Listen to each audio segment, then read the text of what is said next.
కానీ అన్న ఇక్కడ అంటే మీరు లాస్ట్ 3-4 డేస్ నుంచి ఏదైతే ఎలిమినేషన్ తర్వాత మీరు ఇంటర్వ్యూస్లో ఉన్నారు, కానీ ఈరోజు మేబీ నైట్ నుంచి టెలికాస్ట్ అవుతున్న లైవ్లో నేను ఒక ఎపిసోడ్ చూశాను. మేబీ మీరు ఫాలో అయ్యారా అంటే ఈ హడావిడిలో ఉండి మేబీ ఫాలో అయ్యలేదేమో. జనరల్గా నేనేం కంటెస్టెంట్ కాదు కాబట్టి నేను అనొచ్చు, నిజంగానే బిగ్ బాస్ నాకు ఇది రాత్రి నుంచి జరుగుతున్న సీజన్లో నిజంగానే బయాస్డ్ అనిపించాడు ఒక సిచ్యువేషన్లో. ఎట్లా అంటే నిన్న శక్తి వర్సెస్ కాంతారా శక్తి వర్సెస్ ఏదైతే నిన్న బాల్ గేమ్ జరిగినప్పుడు కాంతారా క్లాన్ గెలిచింది. అండ్ దెన్ తర్వాత నైట్ ఏదైతే హోల్డింగ్ జరిగింది వదులకు పగిలిపోతాను శక్తి గెలిచింది. బట్ ఇక్కడ ఏదైతే బెలూన్ టాస్క్ కాంతారా గెలిచినప్పుడేమో శక్తికి అవకాశం ఇచ్చారు, అండ్ కాంతారా క్లాన్ గెలిచినప్పుడు కూడా శక్తికి అవకాశం ఇచ్చారు. అర్థమైందా? శక్తి క్లాన్ ఓడిపోయినప్పుడు శక్తి క్లాన్కే ఇచ్చారు ఛాన్స్.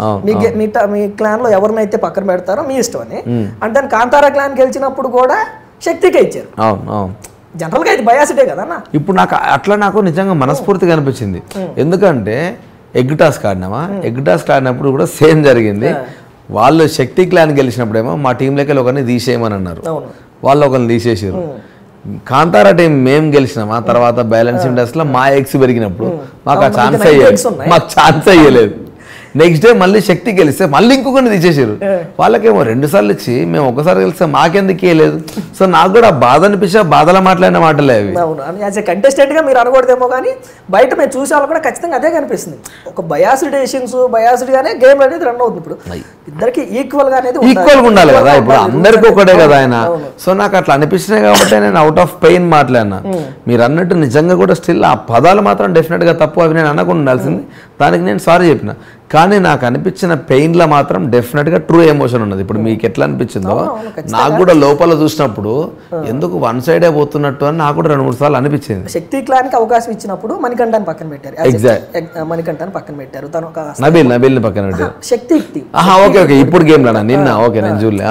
మణికంఠాన్ని పక్కన పెట్టారు అంటే వాళ్ళ టీంలో కాస్త ఫిజికల్గా మెంటల్గా వీక్ అన్న అనేది బయట పోర్ట్రే అవుతుంది. అండ్ వాళ్ళు కూడా అదే రియలైజ్ అవుతున్నారు కాబట్టి. అండ్ దెన్ కాంతారా టీం ఓడిపోయినప్పుడు కూడా శక్తి టీంకి అవకాశం ఇచ్చేసరికి అవతల క్లాన్లో ఉన్న స్ట్రాంగ్ కంటెస్టెంట్ నబీల్ని కానీ పక్కన పెట్టేశారు. ఇప్పుడు అది ఎందుకు అట్లా నాకు అదే అర్థం కాలేదు. ఇప్పుడు ఖచ్చితంగా అది బయాస్డే కదా. అయితే దీని గురించే అనుకుంటా మా ఫ్రెండ్ ఎవరో పోస్ట్ పెట్టింది, అభయ్ అన్నాడని అభయని తిట్టిర్రు.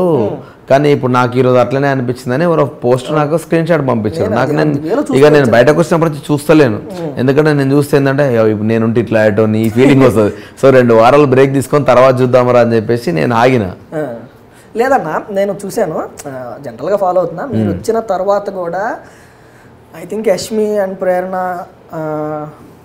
సీత సమ్ టైమ్స్ అనుకున్నారు అభయ్ అన్న ఉంటే ఇంకాస్త బాగా ఆడేవాడేమో, అభయ్ అన్న ఉంటే మంచి కాఫీ పెట్టించేవాడు, మంచి టీ పెట్టించేవాడు అని. ఇట్లా మీ కాఫీ టీకి అక్కడ చాలా మంది ఫ్యాన్స్ ఉండిపోయారు. అంటే నాకు వాళ్ళు ఎమోషనల్లీ చాలా కనెక్ట్ అయ్యారు అన్ని రకాలుగా. అది జనరల్గా మీరు ఎవరిని మిస్ అవుతున్నారన్న హౌస్లో? అట్లా అంటే నేను హానెస్ట్గా సీతున్న నిఖిల్ని ఎక్కువ మిస్ అవుతున్నా. వాళ్ళిద్దరిపైన చాలా ఎక్కువ ఎమోషన్ అదైంది. అండ్ అది కాకుండా అంటే నేను వస్తున్నప్పుడే ప్రేరణ అంటే నాకు ముందు నుంచి చాలా ఫ్రెండ్. ఎట్లా అంటే మిస్ కంటే మేము ఇద్దరం మా ఫైట్లు మిస్ అవుతున్నా. అంటే నేను ఆమె ఏదో అంటున్నా, ఆమె నన్ను ఏదో అనేది అది మిస్ అవుతుంది. వచ్చే మూమెంట్లో నబీల్కి యష్మికి చాలా క్లోజ్ అయినా నేను, కానీ ఎక్కువ వాళ్ళతో టైం స్పెండ్ చేయలేకపోయినా ఒక చిన్న బాధ ఉండే. అంటే నబీల్ గారికి అంత దగ్గర అవ్వడానికి రీజన్ అంటే మీ క్లాన్ని దగ్గరుండి టాస్క్లో లేదు, వాడు యాజ్ అ పర్సన్ నచ్చిండు నాకు. తప్పులున్నా రియల్ అవుతాడు, ఇంకోటి తప్పు చేస్తే మనం అట్లా చేయొద్దు అని ఇమ్మీడియట్లీ గేమ్ మార్చుకుంటాడు. అండ్ కుల్లా ఉంటాడు మనిషి, అంటే దిల్సే ఉంటాడు. సో అందుకని నాకు మనిషి బాగా నచ్చిండు నబీల్. అందులో డార్లింగ్ అని మనడు. అండ్ మళ్ళీ డే 1 వచ్చినప్పుడు ఫస్ట్ నబీల్ని వల్కరించింది కూడా నేను రాగానే వచ్చినప్పుడే నబీల్ ఒకసారి అన్నాడు, నేను హౌస్లోకి రాగానే నువ్వు వల్కరించినప్పుడే అనుకున్నా ఈ మనిషి నాకు ఎందుకు కనెక్ట్ అవుతాడని అనుకున్నా. సో అట్లే అనుకోకుండా మంచి కనెక్ట్ అయినా. నబీల్ గేమ్ గురించి ఏం చెప్తా ఉన్నా? నబీల్ మంచి గేమ్ కానీ అండ్ నామినేషన్స్లో కానీ నబీల్ ఉన్న మంచి క్వాలిటీ ఏంటంటే నువ్వు ఫ్రెండ్ అయినా ఎవరైనా కూడా నామినేషన్లో నువ్వు తప్పు చేసినావు అనుకో, నబీల్ ఒక్క సెకండ్ కూడా ఆలోచించాడు. నామినేట్ చేయడానికి ఒక్క సెకండ్ కూడా వెనకాడాడు. అదొకటి మంచి క్వాలిటీ. ఈవెన్ నాకు కూడా ఉండదు, అంటే నేను కూడా భయపడతా. ఇప్పుడు భయపడడం కాదు యాక్చువల్గా. ఇప్పుడు నా ఫ్రెండ్ అనుకో నేను తిట్టాలన్నా ఈ నా దోశ కానీ ఒక్కొక్కసారి అప్పుడప్పుడు అనిపిస్తుంది, బై మిస్టేక్ అనిపిస్తుంది. కానీ ఇప్పటివరకు టిల్ డేట్ అయితే నబిల్ అది చూడలే నేను ఆ క్వాలిటీ. అది ఉంటే కనుక చాలా లాంగ్ రన్లో వెళ్తాడు, ఎందుకంటే గేమ్ కావాల్సింది అదే క్వాలిటీ. అంటే నబిల్ని ఉద్దేశించి బయట సోషల్ మీడియా కానీ యూట్యూబ్స్ కానీ అంతా కూడా మరో పల్లవి ప్రశాంత్ అని చెప్తా ఉన్నారు.